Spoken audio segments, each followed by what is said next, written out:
Atong tukion ang sugilanon sa usa ka babay sa Brazil. Kini ang sugilanon ni Jamily nga nagauluhan. Langyaw sa barko.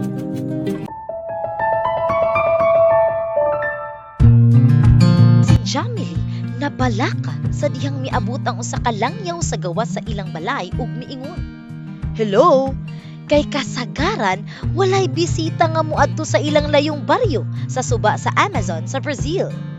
Atol nga wala ang iyang ginikanan, nakigistorya ang langyaw nga nagpaila nga si Pastor Cassie gikan sa Seventh-day Adventist Church. Gipangutanan niya si Jamily, "Kumusta man ang imong relasyon sa imong ginikanan?" Mitubag siya, "Dili maayo."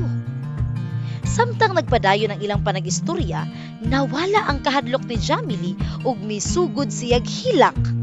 Gihangyo siya ni Pastor Cassie nga moapil sa mga tigom sa floating church, usa ka barko nga simbahan nga nagdala sa maayong balita ug mga pagtulunan bahin sa pamilya, panglawas ug Biblia. Nagsugod si Jamily sa pag-ampo alang sa iyang ginikanan ug matinud-anon siyang mitambong sa mga tigom matag gabii.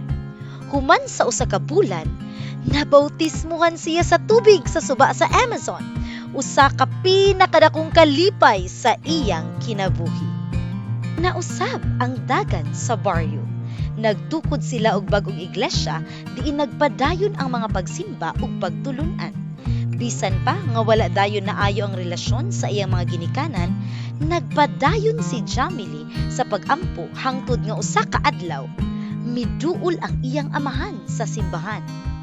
Karon, usa na katuig sukad sa iyang pagbautismo ug nag-andam si Jamily nga mahimong mission volunteer as 1 year in mission aron ipaambit usab ang maayong balita ngadto sa uban. Matud pa niya, ayaw pag-undang sa imong damgo sa pag-alagad sa Ginoo.